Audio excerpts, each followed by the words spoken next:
Uncle నమస్తే. నమస్కారం. ఏం పేరు అంకుల్? నా పేరు దర్శనం నాగేశ్వరరావు. నాగేశ్వరరావు గారు ఏం చేస్తుంటారండి? ప్రొఫెషనల్లీ అడ్వకేట్ గానే బిజినెస్ చేస్తున్నా. బిజినెస్ చేస్తుంటారు. ఓకే. సరే ఇప్పుడు ఎక్కడ ఉండేది మీరు? ఎర్రగడ్డలో ఉంటారు. ఓకే. సో ఇప్పుడు రాష్ట్రంలో కాంగ్రెస్ గవర్నమెంట్ ఉంది. సో ఇంతకుముందు బీఆర్ఎస్ ఉండే, కేంద్రంలో బీజేపీ ఉంది. సో ఎట్లా అనిపిస్తుంది ఈ ప్రభుత్వాల పాలనలు చూస్తూ ఉంటే? ఎందుకంటే రాబోయే రోజుల్లో తెలంగాణలో జిహెచ్ఎంసీ ఎలక్షన్స్ వచ్చే అవకాశాలు ఉన్నాయి కాబట్టి సో ఎవరికి ఎక్కువ ఛాన్సెస్ కనిపిస్తూ ఉన్నాయి? ఉన్న పరిస్థితులలో పబ్లిక్ ఇంత మటుకు తెలుగుదేశం దగ్గరికి వెళ్ళి మొదలు పెడితే తెలుగుదేశం చూసారు, కాంగ్రెస్ చూసారు, ఇప్పుడు టీఆర్ఎస్ అయిపోయింది, బీఆర్ఎస్గా పోయి వాళ్ళు మునిగిపోయారు, ఇప్పుడు మళ్ళీ కాంగ్రెస్ వచ్చింది. అయితే ఇప్పుడు పబ్లిక్ ఏమున్నదంటే ఏదో గత్యంతరం లేక మేము వేసినాము కాంగ్రెస్కు, కానీ ఈ బీజేపీ అనేది పుంజుకుంటే బాగుంటుంది, బీజేపీ వస్తే బాగుంటుంది అన్నట్లాగా ఉంది. దానికి ఇప్పుడు సెమీఫైనల్ లాగా ఈ జిహెచ్ఎంసీ వరంగల్ ఖమ్మం ఏదైతే మున్సిపల్ కార్పొరేషన్ ఎలక్షన్ జరిగేది ఉందో వాటిల్లో పబ్లిక్ ఎక్కువ మట్టుకు బీజేపీకి మొగ్గు చూపే అవకాశాలు కనిపిస్తున్నాయి. అంటే ఎందుకు, అంటే బీజేపీ వైపే ఎందుకు తిరుగుతారు అనిపిస్తూ ఉంది? ఈ మధ్యన కూడా మోడీ గారు మనకు ఇచ్చినటువంటి ఏది కొన్ని ట్రైన్లు ఉన్నాయి కదా, బుల్లెట్ ట్రైన్స్ ఇట్లా, అవి కూడా మన రైల్వే స్టేషన్ కూడా ఇప్పుడు పోయి చూస్తే సికింద్రాబాద్ ఎట్లా డెవలప్ అయింది అట్లానే వేరే మన కాచిగూడ కానీ నాంపల్లి కానీ ఇంకా చిన్న చిన్న రైల్వే స్టేషన్లను కూడా చెర్లపల్లి కానీ అటువంటి డెవలప్మెంట్ కాకుండా కూడా పబ్లిక్ కూడా ఏంటంటే పీస్ ఆఫ్ మైండ్తోని పీస్ఫుల్ లైఫ్ ఇచ్చుకుంటూ దేశాన్ని, ఇంత పెద్ద దేశాన్ని మంచి ఒక మార్గంలో నడిపిస్తుండు పెద్ద ఆయన అనేటటువంటి ఒక గుర్తింపు వచ్చింది. సో ఎట్లుంటుంది అంటే నిజంగా తెలంగాణ రాష్ట్రంలో బీజేపీని యాక్సెప్ట్ చేస్తారంటే ఎట్లా ఉంటుంది మరి? ఎందుకంటే ఇప్పుడు గతంలో 8 మంది ఎంపీలు 8 మంది ఎమ్మెల్యేలు ఇంక్రీజ్ అయ్యారు. సో ఏంటి మరి రాబోయే రోజులలో తెలంగాణలో బీజేపీ యాక్సెప్ట్ అవుతుందా? తప్పకుండా కావాలి. ఎందుకు అంటే ఇప్పుడు 8 మంది ఎంపీలు ఈక్వల్ టు 56 మంది ఎమ్మెల్యేలు. ఇప్పుడు ఆల్రెడీ 8 మంది ఎమ్మెల్యేలు ఉన్నారు. అయితే మిగతా కాన్స్టిట్యున్సీలలో కూడా చాలా తక్కువ మెజార్టీతో ఓడినవి ఎక్కువ ఉన్నాయి బీజేపీ. వాళ్ళు మేము ఎందుకు వెళ్ళలేదా, బీజేపీకి ఎందుకు గెలిపేలేదా అనేటోళ్ళు కూడా కొద్దిగా ఫ్రస్ట్రేషన్లు ఉన్నారు ఓటర్లు. అంటే ఎవరి డైరెక్షన్లో ఉంటే బాగుంటుంది మరి? ఇప్పుడు బీజేపీ తెలంగాణలో అంటే ఇప్పుడు రామచంద్రరావు గారు ఇప్పుడు ప్రజెంట్ అధ్యక్షులు ఉన్నారు. సో ఏమైనా మార్పులు ఉంటే బాగుంటుందా లేకపోతే ఏమైనా ఎట్లుంటుంది సార్? రామచంద్రరావు గారు is having utmost experience as educated కానీ యాజ్ ఎమ్మెల్సీ కూడా ఆయన చేసిండు, ఆయనకు అట్మోస్ట్ ఉన్నది. అంటే ఇప్పుడు పబ్లిక్ ఆయన పిడిపిడి దగ్గర అవుతున్నారు, ఆయన కూడా బాగానే చేస్తారు. ఏమన్నా అటువంటి ఏదైనా ఉంటే సమయం సందర్భానికి ఏం నిర్ణయం తీసుకోవాలనేది అది వాళ్ళ పార్టీ వాళ్ళు తీసుకుంటారు. ఇప్పుడు వాళ్ళు పెద్దవాళ్ళు ఉంటారు పార్టీలో, వాళ్ళు తీసుకుంటారు. ఎవరు కరెక్ట్ అనిపిస్తే దాన్ని బట్టి వాళ్ళు చేస్తారు. అంతేగాని ఇప్పుడు మనం మాట్లాడినంత మాత్రం అది అయ్యేది కాదు, పోయేది కాదు. ఇప్పుడున్న కాంగ్రెస్ ప్రభుత్వం మీద ఏంది మీ అభిప్రాయం ఏంది మరి?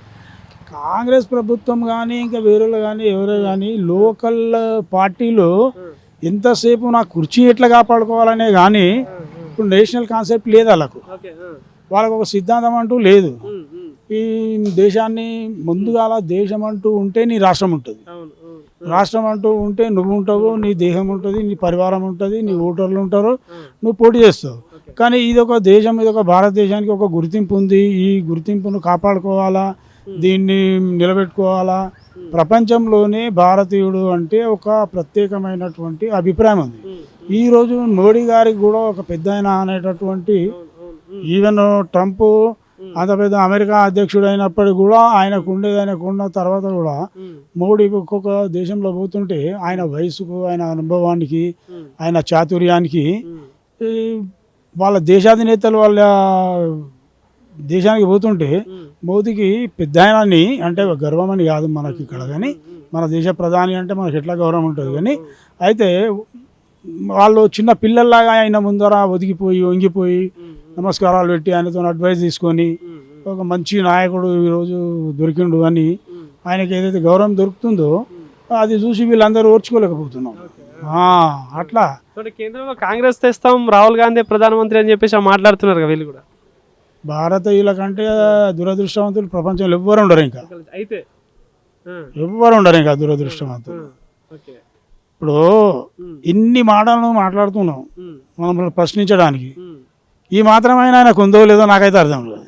ఓకే యాజ్ ఏ రిపోర్టర్ ఇంత నాలెడ్జ్ నీకు ఉంది ఇంత చిన్న వయసులో, కానీ ఆయన ఏం మాట్లాడతాడు, ఎట్లా ఉంటాడు చూసిన వాళ్ళకి అర్థం కాదండి. ఓకే ఓకే అది పరిస్థితి. ఇప్పుడు మన తెలంగాణ రాష్ట్రం విషయానికి వస్తే ఇప్పుడు ఇంతకుముందు కేసీఆర్ గవర్నమెంట్ నడిచింది, ఇప్పుడు కాంగ్రెస్ నడుస్తూ ఉంది.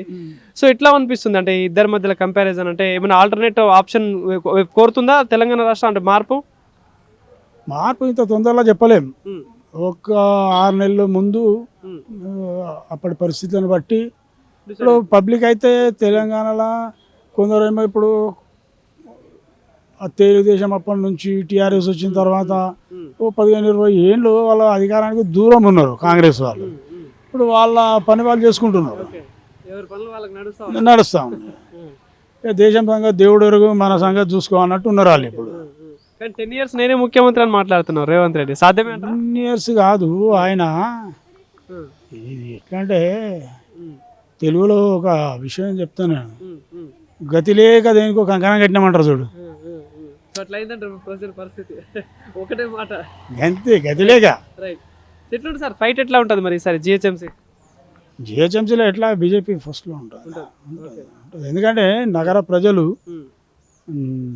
బీజేపీ వైపు ఉంటారు. అంటే గతంలో కూడా బీజేపీకి ఫేవర్ గానే వచ్చినాయి రిజల్ట్ 48 అంటే తక్కువ కాదు గవర్నమెంట్ ఉండగా కూడా వాళ్ళది. ఇప్పుడు పైనుంచి పెద్ద అయినా కూడా ఎక్కువ ఇంట్రెస్ట్ పెడుతుండు, ఫోర్స్ పెడుతుండు. మొన్న కూడా వాళ్ళ ఇప్పుడు బీజేపీ జాతీయ అధ్యక్షుడు కూడా వచ్చిపోయిండు. ఇవన్నీ పరిణామాలు పబ్లిక్ కూడా గమనిస్తూ ఉన్నారు. అయితే వచ్చిన తర్వాత కూడా వీళ్ళంతా టీఆర్ఎస్ గవర్నమెంట్ ఉండగా ఇప్పుడు కాంగ్రెస్ వచ్చిన తర్వాత కూడా ఎట్లా అంటే వాళ్ళ రాజకీయాల కోసం వాళ్ళు మాట్లాడుకుంటారు, కానీ ఆయన వచ్చినప్పుడల్లా 1000 కోట్లు 100 కోట్లు ఏదో ఒకటి ఇచ్చిపోతున్నాడు కదా, చేస్తున్నాడు కదా ప్రధానమంత్రి. ప్రజల వరకు వెళ్ళట్లేదు కరెక్ట్. ప్రజల వరకు అంటే ఇప్పుడు social media, print media, electronic media watching చేసే వాళ్ళకి అయితే వాళ్ళకు తెలుస్తాయి. ఇక నా పని నేను చేసుకొని నా బతుకు నేను బతుకుతా అనుకునే వాళ్ళకి ఏం అర్థం కాదు. Okay thank you.